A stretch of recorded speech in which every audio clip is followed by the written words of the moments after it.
Hi masters, అందరికీ నమస్తే. Welcome to JPS wisdom.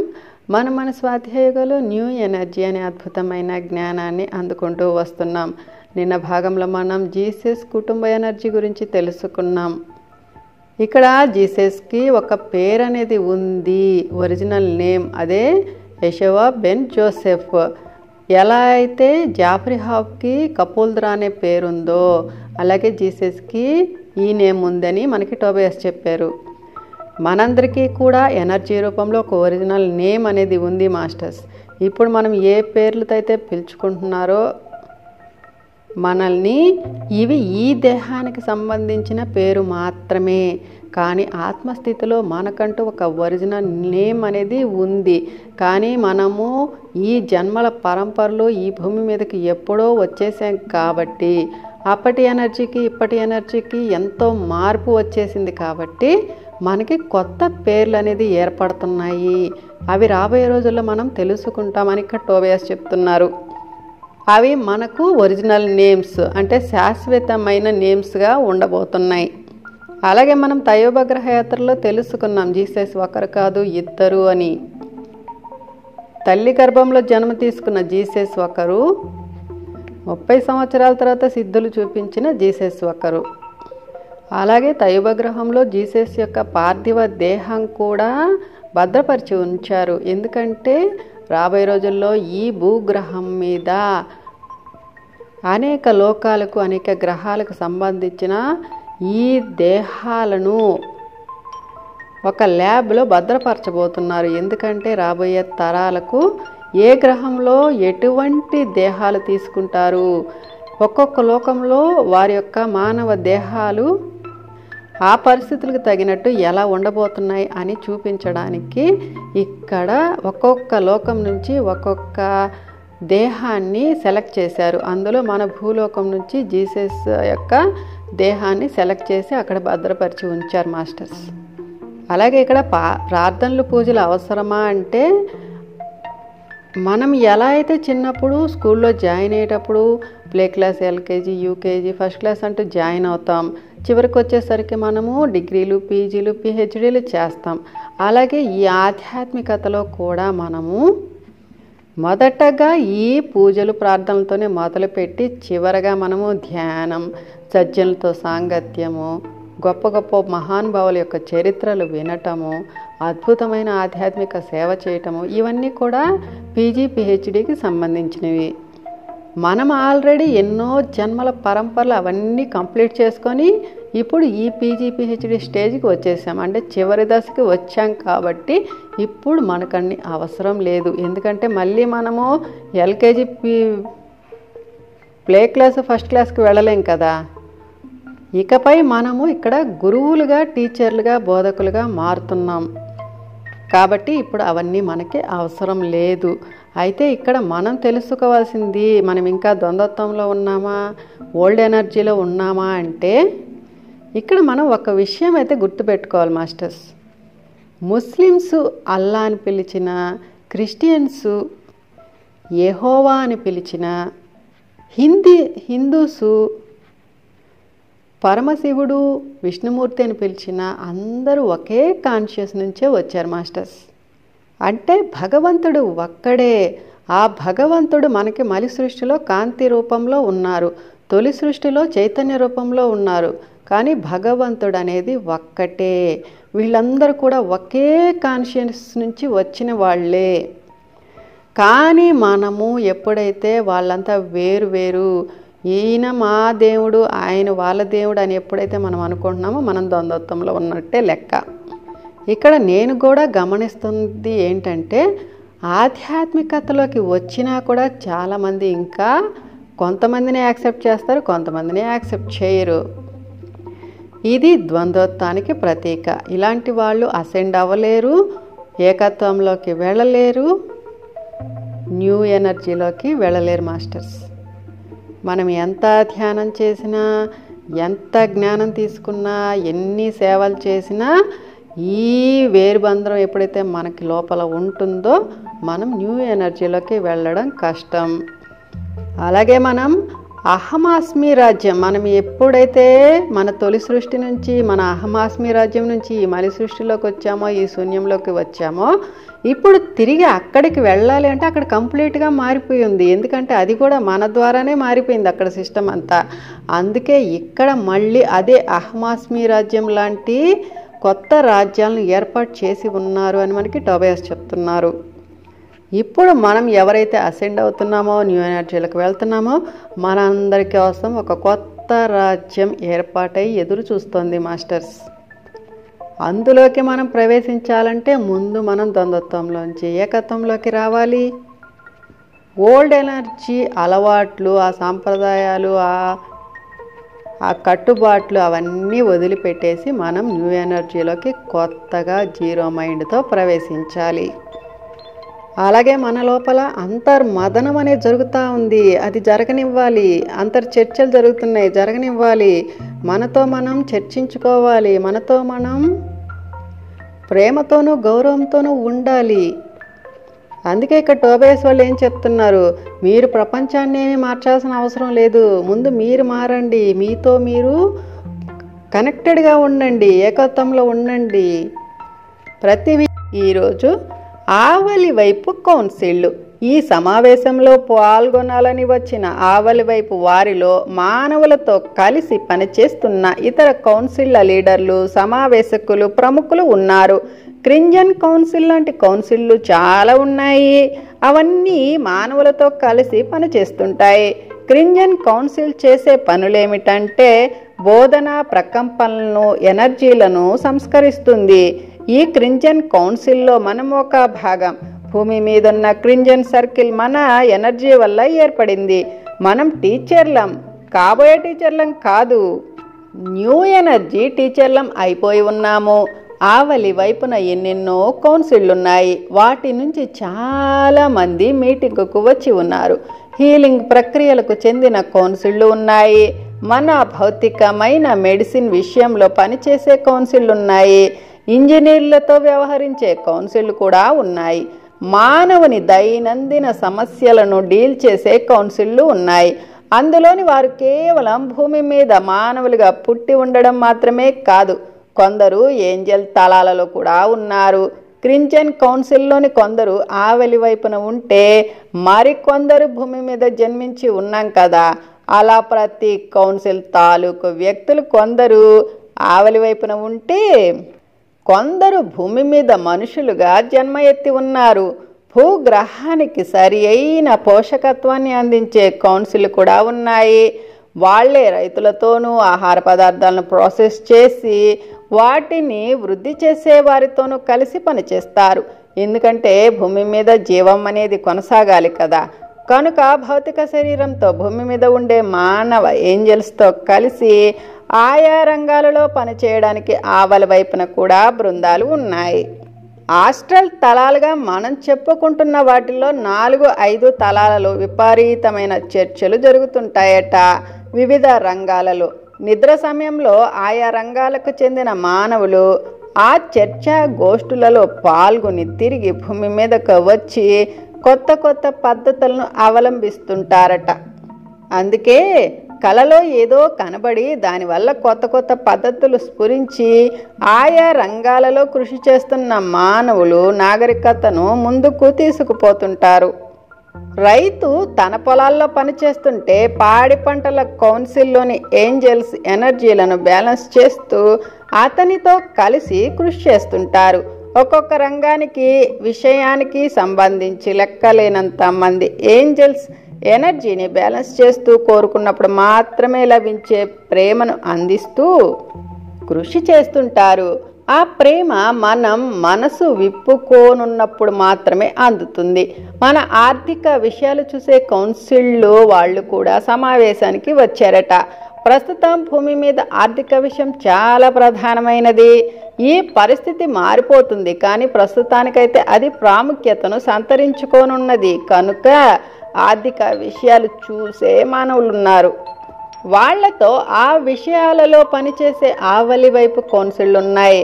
మానవులు భూమి మీద చేసే ప్రతి పని, అది యుద్ధం కావచ్చు, సైన్యం కావచ్చు, వాటన్నిటికీ ఆవలి వైపు నుంచి కృషి చేసే కౌన్సిళ్ళు ఉన్నాయి. ఇక్కడి ప్రతి కార్యకలాపానికి అక్కడొక కౌన్సిల్ ఉన్నది.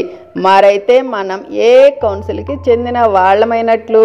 కేవలం ఒక్క కౌన్సిల్కి చెందిన వాళ్ళం కాదు. క్రింజన్ కౌన్సిల్ టీచర్ల విషయంలో కృషి చేస్తుంది. మనం కేవలం టీచర్లం మాత్రమే కాదు కదా, ఎన్నో పనులు చేస్తుంటాము. ఆయా కౌన్సిల్ అన్నింటిలోనూ మనం సభ్యులమే. కంప్యూటర్ టెక్నాలజీని ముందుకు తీసుకుపోయే కౌన్సిల్లో కూడా మనం సభ్యులమై ఉండవచ్చు. మన పరిసరాలను బ్యాలెన్స్ చేయాలని కృషి చేసే ఆ కౌన్సిల్తో కలిసి పని చేస్తుండవచ్చు. ఆ రంగంలో కూడా కృషి చేస్తూ టీచర్గా ఉండవచ్చు. క్రింజన్ సర్కిల్లో ఒకరై ఉండవచ్చు. మనం వృత్తిపరంగానే టీచర్లు కానవసరం లేదు. మనకు తెలిసింది ఇతరులకు తెలియచెప్తున్నా మనం టీచర్లమే. ఆయా కౌన్సిళ్ల అధినేతలు మీటింగుకు ఈ పాఠం గురించి తెలుసుకోవడానికి వచ్చి ఉన్నారు. వాళ్ళు తమ ఎనర్జీని, ప్రేమను మనకు పంచుతున్నారు. వాళ్ళు ఇక్కడికి రావడానికి కారణం ఏమిటంటే, మన పురోగతిని చూసి, మనలో జాగృతమవుతున్న దానిని చూసి వాళ్ళు చాలా అబ్బురపడిపోయారు. మన దగ్గర చేరిన ఆవలి వైపు వాళ్ళు మన ఎనర్జీని అంచనా వేస్తున్నారు. ఈ సమాచారాన్ని వాళ్ళు తిరిగి ఆవలి వైపున ఉన్న తమ కౌన్సిళ్లకు తీసుకుపోతారు. వాళ్ళు అసలు వచ్చింది అందుకే. తాము ఇక్కడ చూసింది, ఫీల్ అయింది అక్కడ చెప్తారు. భూగ్రహం మీద వ్యవహారాలు చాలా వేగంగా సాగుతున్నాయని మిగిలిన వాళ్లకు చెప్తారు. అద్భుతమైన అంతర్కృషి సలుపుతున్న ఒక మానవ బృందం గురించి వాళ్ళు తమ కౌన్సిళ్లకు చెప్తారు. శంభ్రాల పని ఇప్పుడు ఏ దశకొచ్చిందంటే, ఈ మార్గంలో నడవాలనుకుంటున్న ఇతర మానవులకు క్లాసుల ద్వారా, పుస్తకాల ద్వారా బోధించగలిగినంత దశకొచ్చింది. భూమి మీద మార్పులు తేవడానికి సహకరిస్తున్న మానవ బృందం గురించి వాళ్ళు తమ కౌన్సిళ్లకు చెప్తారు. ఆ చేంజ్ వర్కర్లు శంభ్రాలే. టోబియాస్ వాళ్ళు చెప్పేది మనకు నమ్మబుద్ధి కాదు. ఎందుకంటే మనం మన ఎమోషనల్ సమస్యలను గురించి తపన పడుతూ వస్తున్నామని అనుకుంటున్నామే, కానీ ఇంత గొప్ప విషయం దాని వెనక ఉన్నదని మనకు తెలీదు ఇంతవరకు. నిజానికి మనం చేస్తున్నది ఏమిటంటే, ఓల్డ్ ఎనర్జీ నుంచి న్యూ ఎనర్జీకి సొరంగం నిర్మిస్తున్నాం. ఇంత గౌరవనీయమైన పని చేసి అలా ఆలోచిస్తున్నందుకు మనల్ని చూస్తే అతిథులుగా వచ్చిన ఆవలి వైపు వారికి నవ్వు వస్తుందట. గతంలో సాధ్యం కాని విధంగా మార్పును తెచ్చే ఎనర్జీ ఇప్పుడున్నది. మన జీవితంలో మార్పులు వస్తూనే ఉంటాయి. ద్వంద్వత్వపు పరిస్థితులు మన చుట్టూ ఉంటూనే ఉంటాయి. కొంతకాలం వరకు ఈ విషయంలో మార్పు ఉండదు. అయితే టీచర్లమైన మనం ఆ ద్వంద్వత్వం పట్ల వేరే రకంగా ప్రతిస్పందిస్తాము. మనలో గొప్ప అవగాహన, జ్ఞానము ఉంటాయి. మనకొచ్చే అనుభవాలు మనల్ని టీచర్లను చేయడానికే వస్తాయి. మనకు అవగాహన కలిగిస్తాయి. పెద్ద కుంచెతో గీయడం వల్ల అంతవరకు తటస్థంగా ఉన్న దానిని కదిలించడం జరుగుతుంది. కుడివైపుకో ఎడం వైపుకో కాదు, అన్ని దిశలుగా దాని సామర్థ్యం విస్తరించడం మొదలవుతుంది. దీనికి ఎనర్జీ అవసరం. ఆ ఎనర్జీ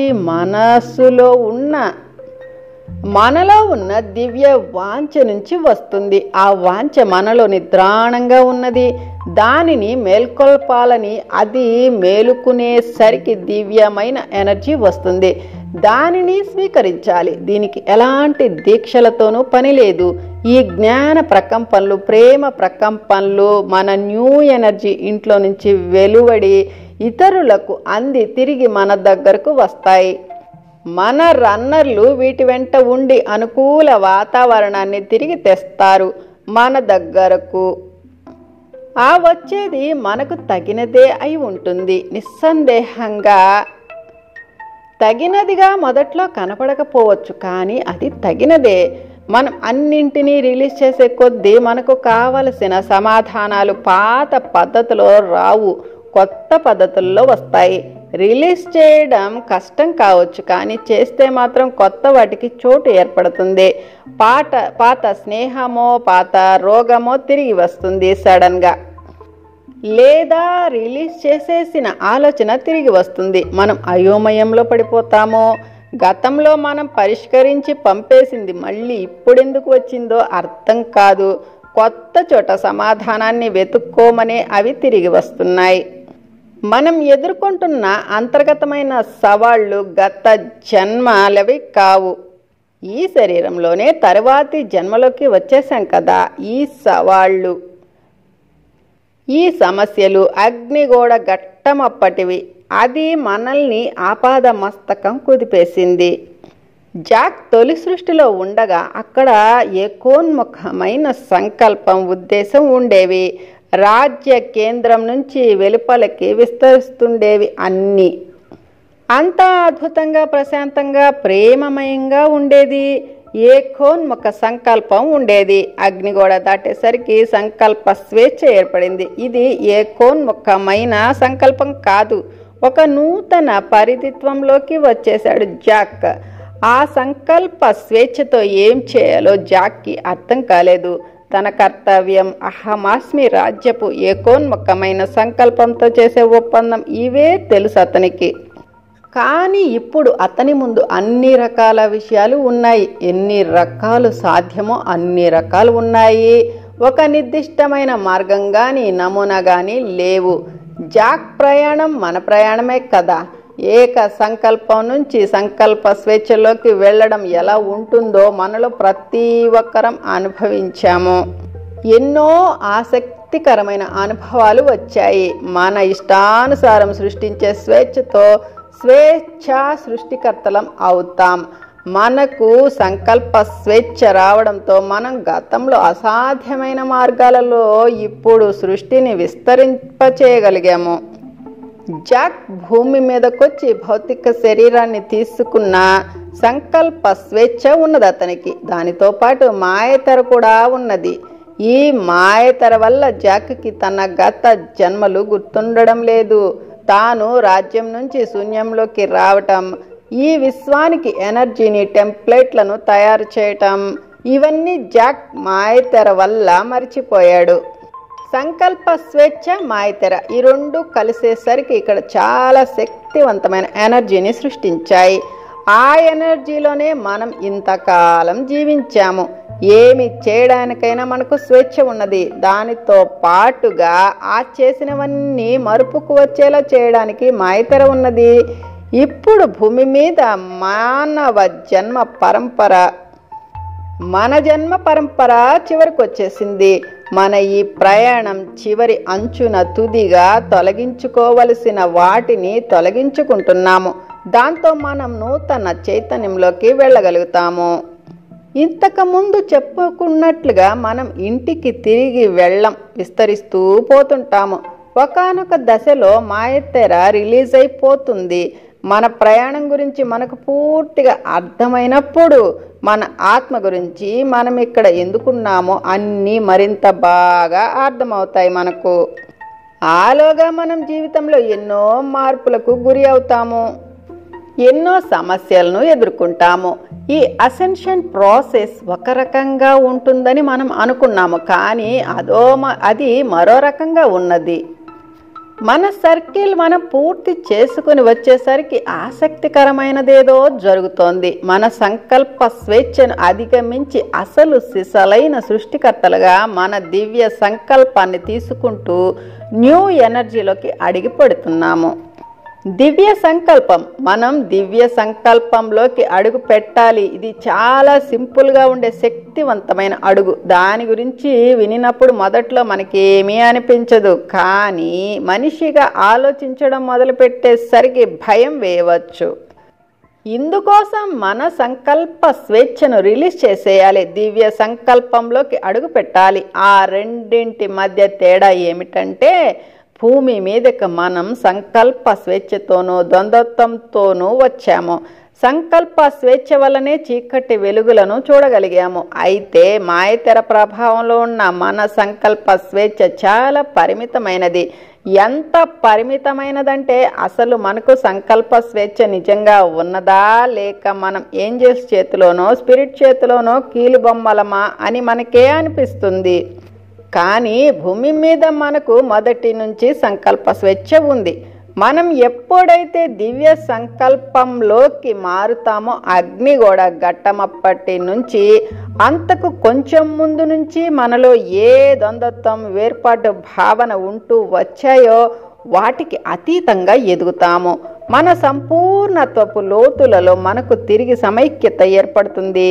ద్వంద్వత్వాన్ని, మన మానవ తత్వాన్ని రెండింటిని అధిగమించి సంపూర్ణత్వంలోకి పోతాం.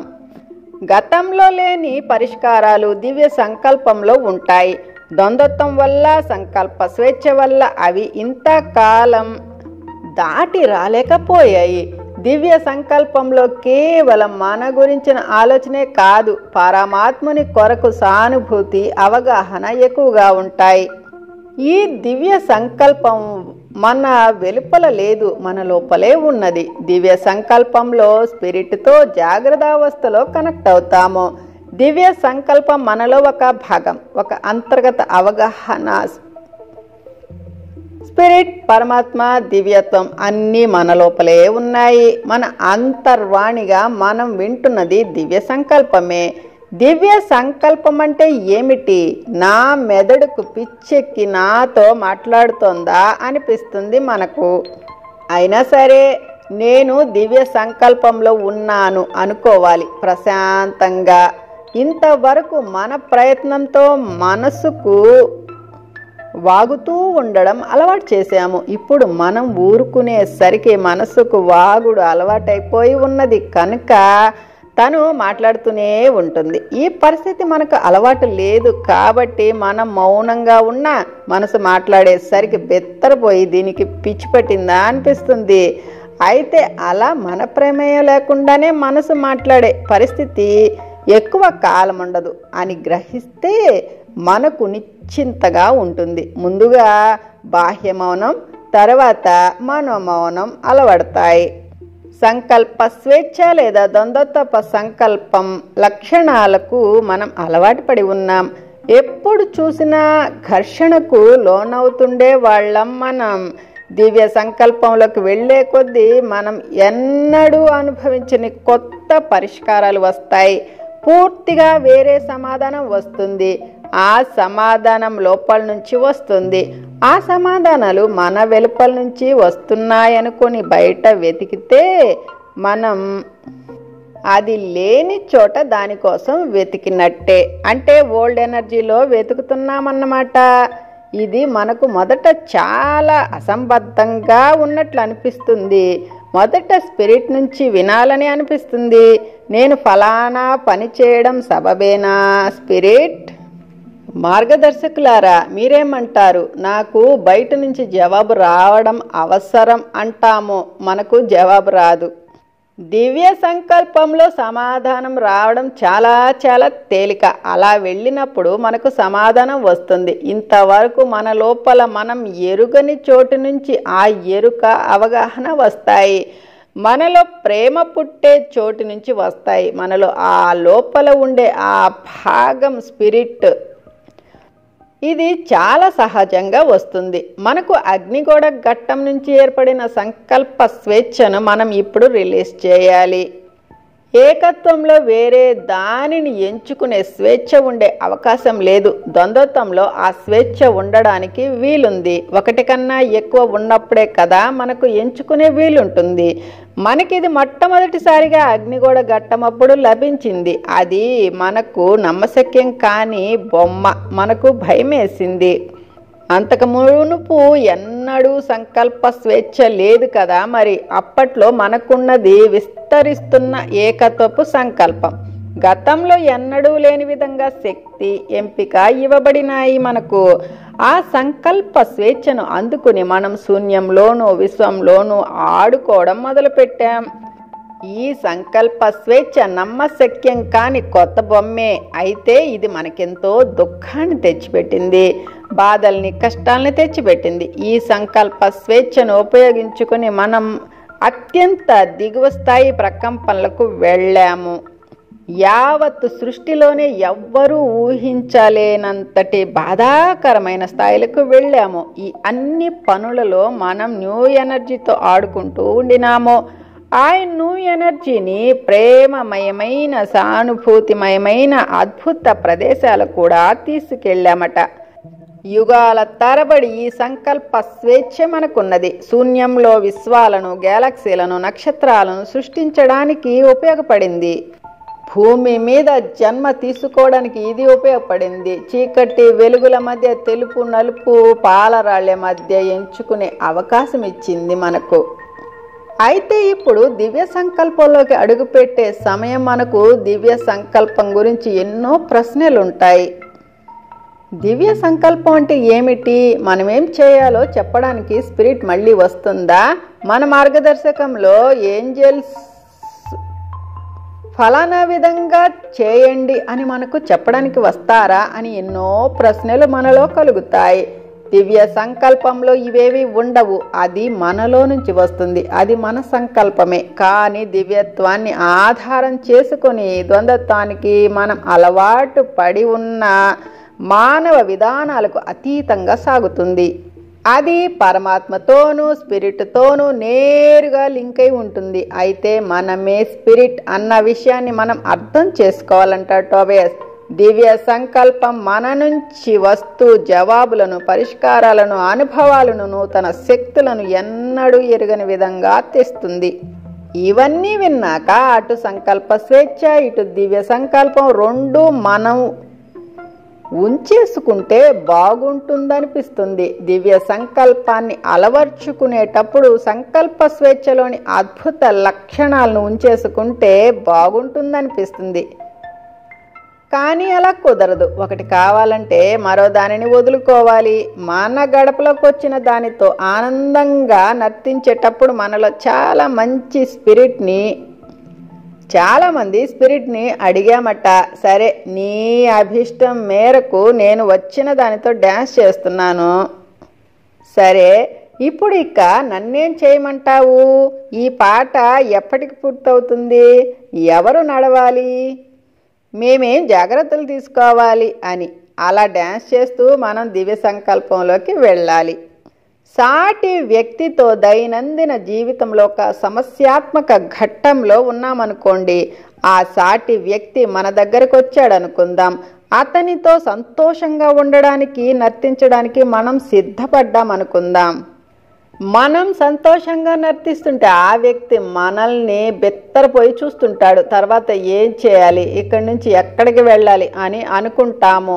మన తర్వాతి అడుగు దివ్య సంకల్పంలోకి వేయాలి. దాంతో మనం కొత్త స్థాయికి వెళతాము. ద్వంద్వత్వానికి సైతం అతీతంగా వెళతాం. ఆ స్థాయిని టోబియాస్ వాళ్ళు కూడా నిర్వచించలేరని మనం గ్రహిస్తామట. మనలో నూతన అవగాహనలు ఏర్పడతాయి. నూతన స్థాయి ప్రకంపనలు, ఎనర్జీ ఏర్పడతాయి. దానితో ఓల్డ్ ఎనర్జీలోని సంకల్ప స్వేచ్ఛ రమ్యంగా తోచడం మానేస్తుంది. పాత పద్ధతులు నచ్చకుండా పోతాయి. మనం దివ్య సంకల్పంలోకి అడుగు పెట్టేసరికి వ్యవహారాలు విస్తరిస్తాయి. దివ్య సంకల్పం కలగడంతో ఆ సమయంలో మనం ఏం చేయాలో మనకు అర్థమవుతుంది. దివ్య సంకల్పంలోకి రావటానికి మనలో కొంతమంది సిద్ధంగా ఉంటారు. అయితే యుగాల తరబడి అలవాటైపోయిన సంకల్ప స్వేచ్ఛను ఇంకా నిలుపుకోవాలని మన అంతరంగపు లోతులలో కనిపిస్తుంది. దివ్య సంకల్పంలోకి వెళ్ళడం ఒక సవాల్గానే ఉంటుంది. మనం చేయబోయే అడుగు ఎలా ఉంటుందో, మనం వేయబోయే అడుగు ఎలా ఉంటుందో ముందుగానే తెలుసుకోవాలని మనకు ఉబలాటంగా ఉంటుంది. మనం ఇప్పుడున్న చైతన్య స్థాయిలో ఆ దివ్య సంకల్పాన్ని నిర్వచించలేము. మొదట దానిలోకి మనం అడుగు పెట్టాలి. అలా చేయాలంటే మనం అగాధాన్ని దాటి మన ప్రజ్ఞాత్మ స్పృహలోకి రావాలి. అయితే సంకల్ప స్వేచ్ఛను వదులుకోవలసి వస్తుంది కాబట్టి మనం దివ్య సంకల్పంలోకి అడుగు పెట్టడానికి వెనకాడతాము, ఆలోచిస్తాము. సంకల్ప స్వేచ్ఛ సరదాగా ఉంటుంది. అది పరమాద్భుతమైన ఎనర్జీ అట. తను దానిని అనుభవించానంటాడు టోబయస్. అయితే అంతకంటే అద్భుతమైనది, పరిపూర్ణమైనది దివ్య సంకల్పం. మన ఉద్యోగ విషయంలో, మానవ సంబంధాల విషయంలో మనం ఏం చేయాలో చెప్పమని మనం స్పిరిట్ని అడుగుతున్నాము. మనం దివ్య సంకల్పంలోకి అడుగు పెట్టవలసిన సమయం వచ్చింది. దివ్య సంకల్పంలోనే మనలోకి ఎరుక వస్తుంది. ఇంకా ప్రీతిపాత్రమైన పరమాత్మ బహుమతిగా మనకు ఇచ్చిన సంకల్ప స్వేచ్ఛను వదిలిపెట్టమంటున్నందుకు కొందరు టోబయస్ వాళ్ళను కపుల్ద్రాను దుయ్యబడుతున్నారట. భూమి మీద అంతకుముందు శూన్యంలోనూ మన అనుభవాలన్నిటికీ మూలం ఈ సంకల్ప స్వేచ్ఛ. అగ్నిగోడ దాటాక మన అనుభవాలన్నింటి సర్కిల్ పూర్తి కావడానికి ఈ దివ్య సంకల్పం మనకు సహాయపడుతుంది. అది మనల్ని ఒక కొత్త అవగాహన స్థాయికి తీసుకుపోతుంది. అహమాస్మిలో ఉంటూ ఎనర్జీలతో ఎలా పనిచేయాలో ముందు ముందు నేర్చుకుంటాము. అహమాస్మి మూలమైనది, పునాది లాంటిది. వర్తమానంలో మనల్ని ఉంచేది. ఎనర్జీని ఎలా ప్రభావితం చేయాలో, దానితో పనిచేసి మనం నిజమైన సృష్టికర్తలం ఎలా కావాలో తెలుసుకుందాము. దివ్య సంకల్పంలో ఉండడానికి మనం ఎంతో కష్టపడి సాధన చేయనవసరం లేదు. పట్టుకోనున్న పాతదేదైతే ఉన్నదో దాన్ని రిలీజ్ చేస్తే సరిపోతుంది. మనం వర్తమానంలో జీవిస్తే మన ప్రకంపన మనకు కావలసిన వాటన్నిటినీ ఆకర్షిస్తుంది కదా. అప్పుడు మన రన్నర్లతో మనం ఎలా పని చేయాలి అని సందేహం కలుగుతుంది మనకు. మాయతర కావలి వైపున కొందరు ప్రత్యేకించి మనకు సహాయం కోసమే ఉన్నారట. అయితే మనం సంకల్పించి దానికి తగిన ఎనర్జీని ఏర్పరచకపోతే వాళ్ళు మనకు సహాయం చేయలేరట. మన కోసం కానీ లేదా మన బదులు కానీ రన్నర్లు సంకల్పించలేరు. కానీ మనం సంకల్పిస్తే ఆ ప్రాసెస్ జరిగేలా మాత్రం వాళ్ళు చూడగలరు. భూమి మీద మన అనుభవాల విషయంలో కానీ, అంతర్పరిధి పరంగా కానీ, రెండు విషయాల్లోనూ వాళ్ళు మనకు సహాయం చేస్తారు. మన ప్రకంపనలు, మన ఆలోచనలు మార్చుకునే కొద్దీ అన్నీ మనకు వాటంతటవే సమకూరుతాయని చెప్పుకున్నాం. అవన్నీ మన దగ్గరకు రావటంలో తోడ్పడేది వీళ్ళే. మనం కోరుకున్నది మన దగ్గరకు రావడంలో ఆలస్యం కావడానికి కానీ, బాహ్యమైన ఆటంకాలేమైనా ఉంటే వాటిని ఈ రన్నర్లు తొలగిస్తారు. ఒక విధంగా చెప్పాలంటే రన్నర్లు ఎనర్జీని బ్యాలెన్స్ చేసేవాళ్ళన్నమాట. మన ఎనర్జీతో పనిచేస్తూ దానిని బ్యాలెన్స్ చేస్తూ సరి అయిన సమయంలో సరి అయిన వాటిని మన దగ్గరకు తెస్తారు. సహాయం చేయమని వాళ్ళను మనం కోరవచ్చు, సంకల్పించవచ్చు. అప్పుడు వాళ్ళ సహాయం ఎలా అందుతున్నదో మనకు బాగా తెలుస్తుందట. అయితే వాళ్ళెలాగూ చేసేది ఈ పనే కదా. మన కొత్తింట్లో వినబడుతున్న పాటను వినాలి మనం. మనకు సరైన మార్గదర్శకత్వం లభిస్తుంది. ఇప్పుడిక పెద్ద కుంచె తీసుకొని తొలి గీత గీయడానికి భయపడవద్దు. తదుపరి భాగాలు మనకు మనం కృతజ్ఞతగా ఉండాలి. అతిథులుగా తండ్రులు, పితృ ఎనర్జీ, పురుష ఎనర్జీ, క్లియర్ ఫాదర్స్ గురించి తెలుసుకుందాం. ధన్యవాదాలు.